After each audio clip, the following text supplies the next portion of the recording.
آج کی زبردست ویڈیو میں ہم کلمہ طیبہ کی پراسرار طاقت، اس کے مقدس جوہر، الہی نعمتوں اور اس کے پڑھنے کے حقیقی فائدے بتائیں گے۔ اللہ کے رسول صلی اللہ علیہ وسلم نے فرمایا کہ تمام اذکار میں افضل الذکر لا الہ الا اللہ ہے۔ یہ بہت اہم ویڈیو ہے، اس لیے آخر تک ضرور دیکھیں۔ آج ہم ایک ایسی طاقتور اور خوبصورت چیز کے بارے میں بات کرنے جا رہے ہیں جسے کلمہ طیبہ کہا جاتا ہے۔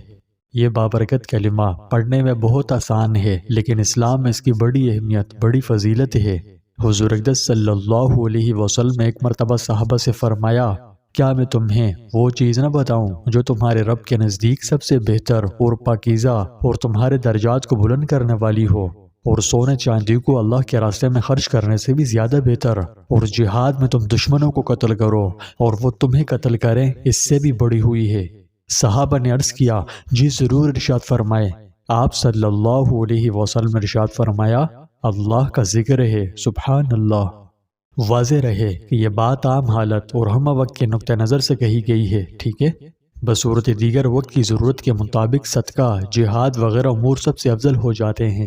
اسی وجہ سے بعض احادیث میں ان چیزوں کو افضل بھی قرار دیا گیا ہے کہ ان کی ضرورتیں وقتی ہیں، اور اللہ پاک کا ذکر ایک مستقل چیز ہے اور سب سے زیادہ اہم اور افضل بھی۔ ایک حدیث میں حضور اقدس صلی اللہ علیہ وسلم کا ارشاد ہے کہ ہر چیز کے لیے کوئی نہ کوئی چیز ہوتی ہے جو گندگی کو صاف کرتی ہے، مثلا کپڑوں اور بدن کے لیے صابن، لوہے کے لیے آگ کی بھٹی وغیرہ، جبکہ دلوں کی صفائی کرنے والی چیز اللہ تعالیٰ کا ذکر ہے، اور اللہ کے ذکر سے بہتر کوئی چیز نہیں جو ہمیں اللہ کے عذاب سے بچائے۔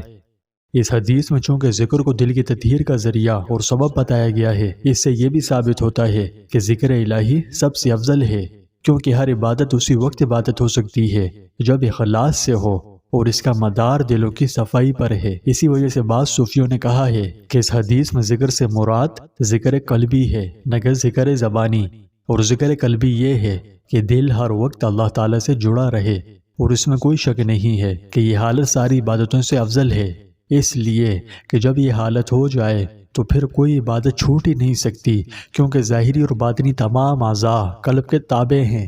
جس چیز سے دل لگ جاتا ہے تو تمام اعضاء اس سے جڑ جاتے ہیں۔ اور بھی بہت سی احادیث میں ذکر کا سب سے افضل ہونا وارد ہوا ہے۔ حضرت سلمان رضی اللہ تعالیٰ عنہ سے کسی نے پوچھا کہ سب سے بڑا عمل کون سا ہے؟ انہوں نے فرمایا، کیا تم نے قرآن نہیں پڑھا؟ قرآن پاک میں سورہ عنکبوت آیت نمبر 45 میں ارشاد ہے، کوئی چیز اللہ کے ذکر سے افضل نہیں۔ ایک حدیث میں حضور اقدس صلی اللہ علیہ وسلم نے فرمایا کہ تمام اذکار میں افضل ذکر لا الہ الا اللہ ہے۔ پیارے دوستوں، پورا دین کلمہ توحید پر قائم ہے، اس میں کوئی شک نہیں کہ تمام ذکروں میں سب سے افضل اور وسیع ترین ذکر کلمہ طیبہ ہے، کہ یہی دین کی وہ بنیاد ہے جس پر سارے دین کی تعمیر ہے، اور یہ وہ پاک کلمہ ہے کہ دین کی چکی اسی کے گرد گھومتی ہے۔ اب چونکہ یہ پاک کلمہ دین کی اصل ہے، ایمان کی جڑ ہے، اس لیے جتنی بھی اس کی کثرت کی جائے گی اتنی ہی ایمان کی جڑ مضبوط ہوگی۔ ایمان کا مدار اسی کلمے پر ہے، بلکہ کہا جائے کہ دنیا کے وجود کا مدار بھی اسی کلمے پر ہے تو بے جا نہ ہوگا۔ چنانچہ صحیح حدیث میں وارد ہے کہ قیامت اس وقت تک قائم نہیں ہو سکتی جب تک لا الہ الا اللہ کہنے والا کوئی زمین پر موجود ہو۔ حضور نبی کریم صلی اللہ علیہ وسلم فرماتے ہیں کہ ایک مرتبہ حضرت موسیٰ علیہ السلام نے اللہ تعالیٰ سے درخواست کی کہ مجھے کوئی ورد تعلیم فرما دیجئے جس سے میں آپ کو یاد کیا کروں اور آپ کو پکاروں۔ ارشاد خداوندی ہوا کہ لا الہ الا اللہ کہا کرو۔ انہوں نے عرض کیا، اے پروردگار، یہ تو ساری ہی دنیا کہتی ہے۔ ارشاد ہوا کہ لا الہ الا اللہ کہا کرو۔ عرض کیا، اے میرے رب، میں تو کوئی ایسی مخصوص چیز مانگ رہا ہوں جو مجھے کو عطا ہو۔ ارشاد ہوا کہ ساتوں آسمانوں اور ساتوں زمینوں کو ایک پلڑے میں اور دوسری طرف لا الہ الا اللہ کو رکھ دیا جائے تو لا الہ الا اللہ والا پلڑا جھک جائے گا، سبحان اللہ۔ اللہ سبحانہ وتعالیٰ کی عادت شریفہ یہی ہے کہ جو چیز جس قدر ضرورت کی ہوتی ہے اتنی ہی عام کی جاتی ہے۔ اب دنیا کی ضرورتوں میں ہی دیکھ لیا جائے کہ سانس، پانی، ہوا کیسی عام ضرورت کی چیزیں ہیں، اللہ سبحانہ وتعالیٰ ان کو کس قدر عام فرما رکھا ہے۔ البتہ یہ ضروری چیز ہے کہ اللہ کے یہاں وزن اخلاص کا ہے، جس قدر اخلاص سے کام کیا جائے اتنا ہی وزنی ہوگا، اور جس قدر اخلاص کی کمی اور بے دلی سے کیا جائے اتنا ہی ہلکا ہوگا۔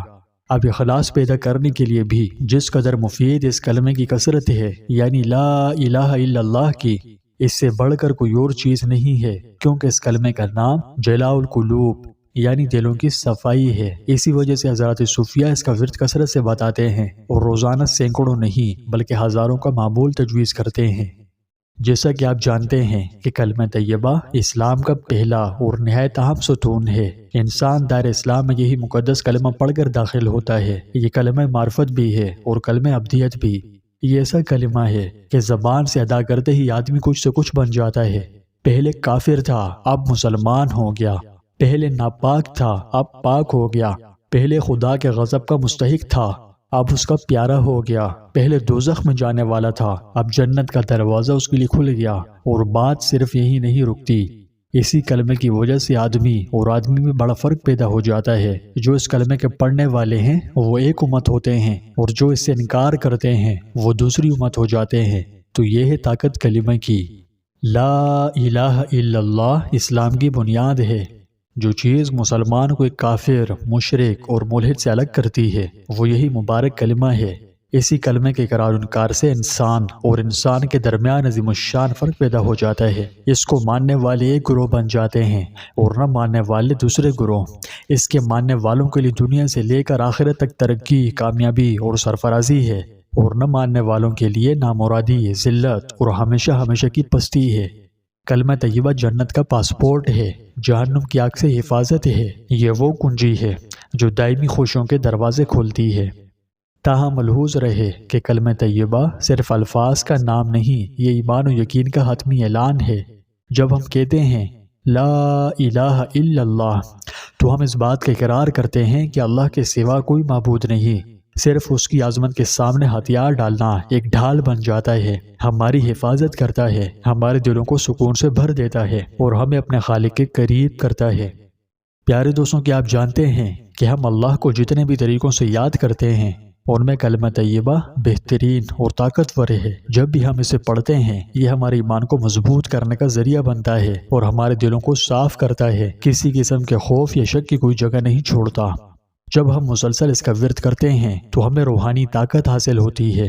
ہر مرتبہ جب ہم لا الہ الا اللہ کہتے ہیں تو ہمارے دلوں میں نور پیدا ہوتا ہے، ہمارے ذہنوں سے تاریکی، ہماری روحوں سے پریشانیاں اور ہمارے راستے کی رکاوٹیں بفضل خدا دور ہوتی ہے۔ تو اس تناظر میں کلمہ طیبہ ہمارے پاس سب سے طاقتور روحانی ڈھال ہے۔ جتنا ہم اسے پڑھتے ہیں اتنا ہی ہم زندگی میں محفوظ، پرسکون اور روحانی طور پر مطمئن محسوس کرتے ہیں۔ پیارے دوستوں، یوں تو کلمہ طیبہ کا بکثرت ورد کرنے کے بے شمار فوائد ہیں، لیکن زندگی کو بدلنے والے چند فوائد کے بارے میں آپ کو بتاؤں۔ لا الہ الا اللہ کا ورد دراصل اس بات کو بدل سکتا ہے کہ ہم کس طرح تناؤ سے نمٹتے ہیں۔ یوں سمجھیے کہ جب ہم ان کلمات کو پڑھتے ہیں تو ہمارے اندر روحانی طاقت پیدا ہوتی ہے۔ سب سے پہلے یہ ہمیں کشیدگی کو بہتر طریقے سے سنبھالنے میں مدد کرتی ہے۔ کیوں؟ کیونکہ یہ ہمیں یاد دلاتی ہے کہ ہر چیز اللہ کے مکمل کنٹرول میں ہے۔ یوں ہم فکر مند کرنے کے بجائے اس کے منصوبے پر بھروسہ کر سکتے ہیں، اور اللہ کے منصوبے پر بھروسہ کر کے غیر ضروری پریشانی کو دور کرنے میں مدد ملتی ہے۔ اس سے ہماری زندگی میں سکون آتا ہے، ہمیں روحانی طاقت ملتی ہے، ہمارا ایمان مضبوط ہوتا ہے اور چیلنجز کا سامنا کرنے کا حوصلہ پیدا ہوتا ہے۔ تو پیارے دوستوں، کلمہ طیبہ بہت مبارک عمل ہے، ہمیں اپنے روزمرہ کے معمولات میں سے شامل کرنے کی بھرپور کوشش کرنی چاہیے۔ لہٰذا روزانہ کلمہ طیبہ کا ورد کرنے کی عادت بنائیں، اس کے الفاظ کو دل کی گہرائیوں سے محسوس کریں اور اپنے دلوں میں تصور کریں کہ یہ اثر دکھا رہا ہے، اور یہی تصور بنائے لا الہ الا اللہ کا خوب ورد کریں۔ انشاءاللہ اللہ سے تعلق مضبوط ہوگا اور برکتیں عطا ہوں گی۔ اللہ پاک ہمیں خلوص سے اپنا ذکر کرنے والا بنائے۔